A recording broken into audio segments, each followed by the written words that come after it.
hawezi kumove on. Yaani kama Dula alikuwa anamtongoza mtu, kama Roshana amesema anaendelea, sijahakikisha ila ni kweli. Hata kama ataoa Alikamwe mimi sichangi.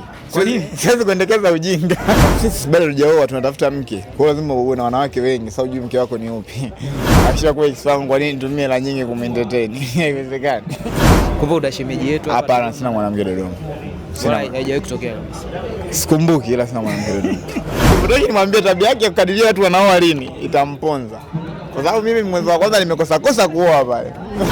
Afu anamwamini sisi tunafanya nao biashara. Sasa huwezi kutolea biashara kisa unaongea kitu ambacho, na mara nyingi unaongea vitu ambavyo hawavijui. Sasa tuwezi kuruhusu uongee kitu ambacho ukijui. Lazima tuingilie pale katikati, tuhakikishe tunakushambulia mpaka akili ikae sawa. Unajua kwa nini nimesema karibu Dodoma shemeji yetu lakini? Kuna story bwana. Nasema tulikosaga tu muda wa kukufuata. Kuhusiana na lile bango pale. Lile bango uliowekaga Dodoma. Wanasema bwana kuna namna ulikopo na dedicate kwa ex wako ambaye yuko Dodoma. Ni kweli? Niliweka mimi mwenyewe kufly tu sawa na ex wangu. Sasa akisha kuwa ex wangu, kwa nini nitumie hela nyingi kumentertain? Haiwezekani. Lakini ni kweli. Ngoja ni ukweli wa nini? Niliweka bango ndio kweli. Bango ndio lakini kwa hivyo udashemeji yetu hapa. Hapana, sina mwanamke Dodoma. Sina, haijawahi kutokea kabisa. Sikumbuki, ila sina mwanamke Dodoma.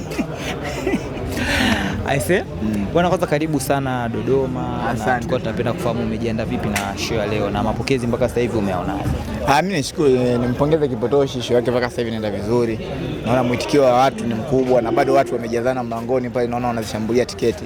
Kwa hiyo nimpongeze Kipotoshi kwa kitu kikubwa, na sisi tumefika hapa Dodoma kwa ajili ya kumsupport yeye. Kwa hiyo hapa kwa ajili ya kumsupport Kipotoshi, kuhakikisha kile alichokiplan kinaenda sawa sawa. Yeah, nothing else. Wewe ni moja kati ya comedian ambaye umefanikiwa kuchekesha watu, naweza nikasema wa rika zote. Wewe ni moja kati ya comedian ambaye umemchekesha mpaka kiongozi wa juu kabisa wa nchi yetu. Ilikuwa ni mwaka jana. Mwaka huu mipango ipo vipi? Unaona kuna dalili tena za kukutana na mama na tukampa tena kicheko? Mwaka huu na event kubwa sana ya comedy ya 12 mwezi wa 6. Nadhani ndio itakuwa show kubwa ya comedy huu mwaka. Kwa sababu sioni mtu mwingine akija kufuta rekodi ambayo na kuiandika tarehe 12 mwezi wa 6. So kuhusu plani zingine za kukutana na viongozi wengine kwenye show, nadhani kila kitu kitaenda kadri itakapokuwa imepangwa na itakavyotokea.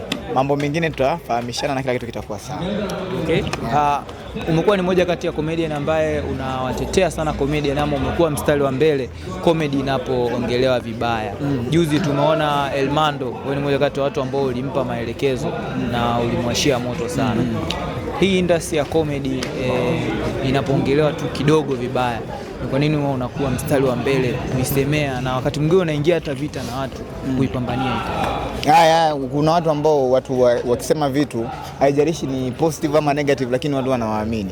Sasa mtu hawezi kuwa anaongea vitu ambavyo unajua tukiacha kumkosoa watu watamwamini vile, afu wanamwamini sisi tunafanya nao biashara. Sasa huwezi kutolea biashara kisa unaongea kitu ambacho, na mara nyingi unaongea vitu ambavyo hawavijui. Sasa tuwezi kuruhusu uongee kitu ambacho ukijui. Lazima tuingilie pale katikati, tuhakikishe tunakushambulia mpaka akili ikae sawa. Na huu ni muendelezo. Yoyote ninaingia kwenye show, nikishoka kwenye show, nikiingia Instagram nikikuta kuna mtu kaandika ni naye. Unaimba naye? Kaka. Yoyote. Saidio ni moja kati ya comedian ambaye umekuwa ukiroll sana pia na wasanii, na moja kati ya mshikaji wako ni Dula Makabila. Dula Makabila, lakini pia kuna Alikamwe pia ni mshikaji wako.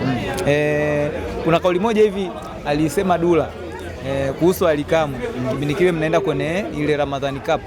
Akasema bwana, huku nyie wote tabia yenu ni moja, ni watu wa madem tu. Mkienda sehemu mnafuata madem. Na juzi Kipotoshi akasema moja kati ya comedian ambao hawawezi kuoa mpaka uchaguzi mkuu 2030 upite. Akalikutaje wewe mmoja wapo. Ni kweli katika kile kitu ambacho ulikuwa amekisema Dula Makabila kwamba nyie masuala ya wanawake? Sasa sisi bado hujaoa, tunatafuta mke. Kwa hiyo lazima uwe na wanawake wengi, sasa ujue mke wako ni upi. Yaani ni kama vile lazima mfanye mazoezi wengi afu kwenye mechi mnaenda wachache. Na Kipotoshi nimwambia tabia yake ya kukadiria watu wanaoa lini itamponza. Kwa sababu mimi mwezi wa kwanza nimekosa kuoa pale. Tulionaga ile umetaka kabisa. Nimekosa kuoa pale. Sasa ajichanganye hivyo. Nikija kwenye mfumo ametangaza milioni 10. Na mtafuta mdada yoyote mwenye muda. Naambia sikiliza, kama hata tupendani, tudiko na milioni 10 tupate hela. alafu mengine tutayajua. Tuliona jana Nalia ameposti pale kwenye interview mbili tofauti ya Rushaina na mshikaji wako Dula Makabila. Rushaina alisema kwamba Dula Makabila bado anamsumbua Rushaina wewe kwenye mahusiano, afu Dula akamkataa. Wewe Dula ni mshikaji wako, hiyo kitu mikapi. Dula hawezi kumove on. Yani kama Dula alikuwa anamtongoza mtu, kama Rushaina amesema anaendelea, sijahakikisha ila ni kweli. Kwamba Dula bado anaendelea kumsumbua Rushaina. Lazima sijahakikisha ila najua ni kweli. Niko upande wa Rushaina. Kwamba Dula anamsumbua Rushaina. Na vipi kuhusu Alikamwe, ile ndoa imevunjika tayari. Tunamtegemea kioa vile sio? Sasa mimi hata kama ataoa Alikamwe mimi sichangi. Siwezi kuendekeza ujinga. Noma.